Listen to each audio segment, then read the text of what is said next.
Hej, i dag der skal jeg anmelde et nyt spil. Og det første spil, jeg skal se navn på her i år, er Thief, som der er blevet genudgivet. Og det sidste spil, det kom i 2004. Lad mig starte med at fortælle om historien i spillet. Du spiller mestertyven Garrett, og i starten af spillet, der bliver den introduceret til hans makker Erin, som der kort tid efter falder ned i et energifelt.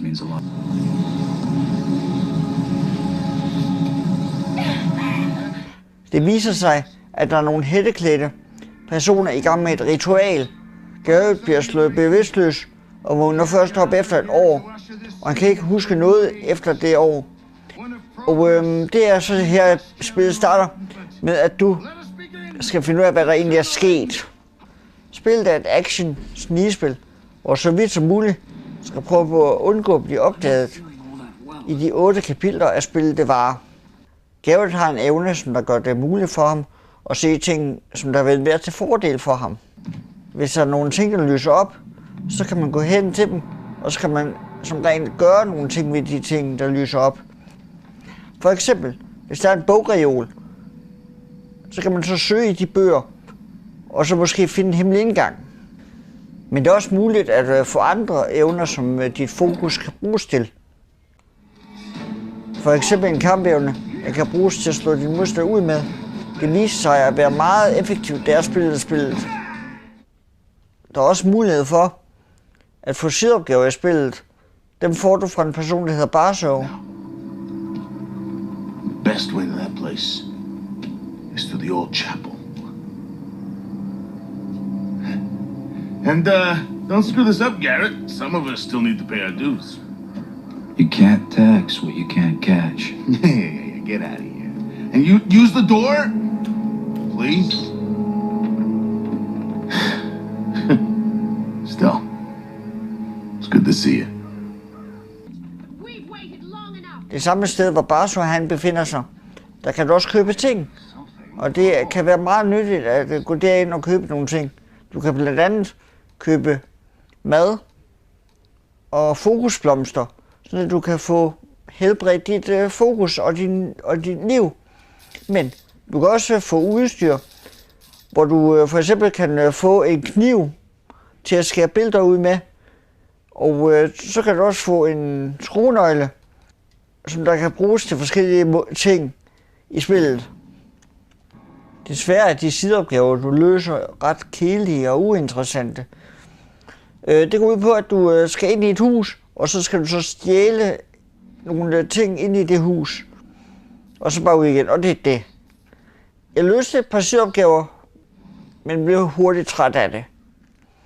Garrett har også en bue, som han kan bruge til forskellige ting. For eksempel, han får rebpile, så han kan komme op til et sted, hvor det kunne komme før. Eller han kan få vandpile, så han kan slukke ild. Pilene kan findes rundt omkring i spillet, eller du kan også købe dem. Den måde, man bevæger sig rundt på, er fed. Du går frit rundt i den by, du befinder dig i. Og der er et fedt klatresystem i spillet. For eksempel, hvis der er et sted, du kan klatre op, så skal du bare trykke på en knap. Det fungerer meget flydende og godt. Men det kan også være træls, hvis man for eksempel skal flygte fra nogen. Så kan man nogle gange ikke finde et sted at gemme sig.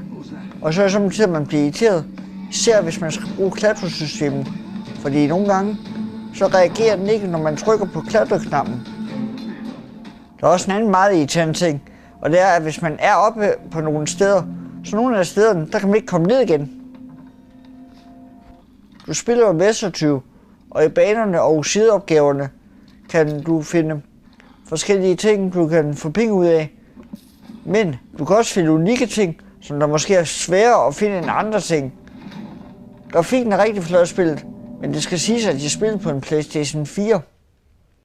Det findes også til PlayStation 3, men jeg ved ikke, hvor meget forskel der er på de 2 udgaver. En anden lidt dum ting er også, at når mellemsekvenserne kører, så kan man godt se, at det sådan hakker bare lidt, og det er lidt træls. Jeg vil helst bare have, at det skulle køre flydende. Just the important things. Især fordi man sidder på en PlayStation 4. Jeg søgte også på nogle fejl igennem spillet. For eksempel, at Garrett var et sted, og lige pludselig var han et andet sted, uden jeg havde bedt ham om det. En anden fejl i starten af spillet er også, at man kan se, at underteksten er forsinket. Og det kan være lidt irriterende, fordi at det er svært at følge med i, hvad de siger.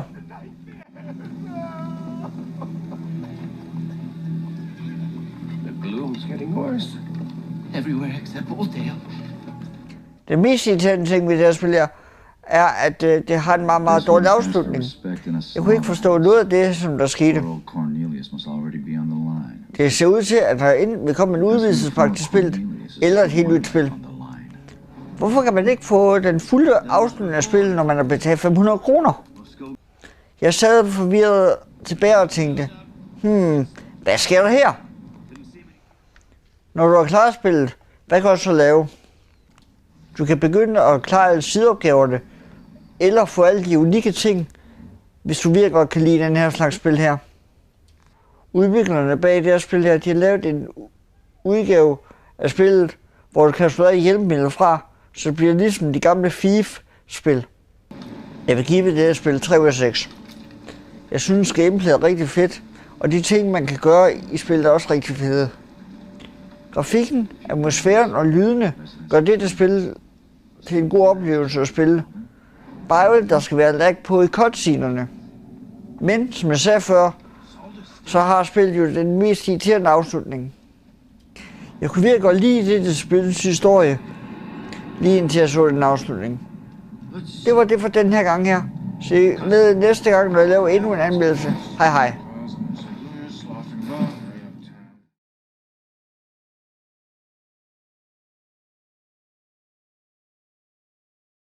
Der er også en anden meget irriterende ting, og det er, at hvis man er oppe på nogle steder, så nogle af stederne, der kan man ikke komme ned igen. Du spiller jo Mestertyv, og i banerne og sideopgaverne kan du finde forskellige ting, du kan få penge ud af. Men du kan også finde unikke ting, som der måske er sværere at finde end andre ting. Grafikken er rigtig flot spillet, men det skal siges, at jeg spiller på en PlayStation 4. Det findes også til PlayStation 3, men jeg ved ikke, hvor meget forskel der er på de to udgaver. En anden lidt dum ting er også, at når mellemsekvenserne kører, så kan man godt se, at det sådan hakker bare lidt, og det er lidt træls. Jeg vil helst bare have, at det skulle køre flydende. Især fordi man sidder på en PlayStation 4. Jeg søgte også på nogle fejl igennem spillet. For eksempel, at Garrett var et sted, og lige pludselig var han et andet sted, uden jeg havde bedt ham om det.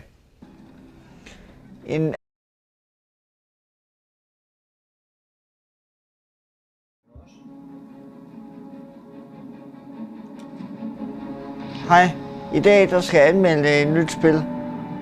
Og det første spil, jeg skal se navn på her i år, er Thief, som der er blevet genudgivet. Og det sidste spil, det kom i 2004. Lad mig starte med at fortælle om historien i spillet. Du spiller mestertyven Garrett, og i starten af spillet, der bliver den introduceret til hans makker Erin, som der kort tid efter falder ned i et energifelt.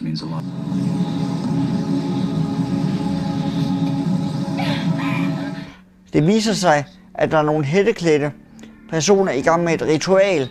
Garrett bliver slået bevidstløs og vågner først op efter et år, og han kan ikke huske noget efter det år. Og det er så her, spillet starter med, at du skal finde ud af, hvad der egentlig er sket. Spillet er et action-snigespil, hvor så vidt som muligt skal prøve på at undgå at blive opdaget i de 8 kapitler af spillet det varer. Garrett har en evne, som der gør det muligt for ham at se ting, som der vil være til fordel for ham. Hvis der er nogle ting, der lyser op, så kan man gå hen til dem, og så kan man som regel gøre nogle ting ved de ting, der lyser op.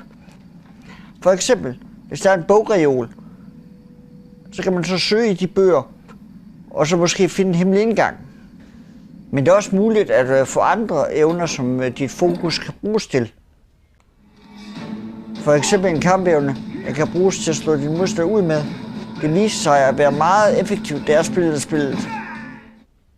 der er også mulighed for at få sideopgaver i spillet. Dem får du fra en person, der hedder Barso. The best way to that place is through the old chapel. And don't screw this up, Garrett. Some of us Det hus. Og så bare ud igen, og det er det. Jeg løste et par sideopgaver, men blev hurtigt træt af det. Garrett har også en bue, som han kan bruge til forskellige ting. For eksempel, han får rebpile, så han kan komme op til et sted, hvor det kunne komme før. Eller han kan få vandpile, så han kan slukke ild. Pilene kan findes rundt omkring i spillet, eller du kan også købe dem. Den måde, man bevæger sig rundt på, er fed. Du går frit rundt i den by, du befinder dig i. Og der er et fedt klatresystem i spillet. For eksempel, hvis der er et sted, du kan klatre op, så skal du bare trykke på en knap. Det fungerer meget flydende og godt. Men det kan også være træls, hvis man for eksempel skal flygte fra nogen. Så kan man nogle gange ikke finde et sted at gemme sig. Og så er det samtidig, at man bliver irriteret. Især hvis man skal bruge klatresystemet. Fordi nogle gange, så reagerer den ikke, når man trykker på klatreknappen. still need to pay our dues. You can't tax what you can't catch. Yeah, get out of here. And you use the door, please. Still, it's good to see you. We've waited long enough. Det samme sted, hvor Barso han befinder sig, der kan du også købe ting. Og det kan være meget nyttigt at gå derind og købe nogle ting. Du kan blandt andet købe mad og fokusblomster, så du kan få helbredt dit fokus og dit liv. Men du kan også få udstyr, hvor du for eksempel kan få en kniv til at skære billeder ud med. Og så kan du også få en skruenøgle, som der kan bruges til forskellige ting i spillet. Desværre er de sideopgaver, du løser, ret kedelige og uinteressante. Det går ud på, at du skal ind i et hus, og så skal du så stjæle nogle ting ind i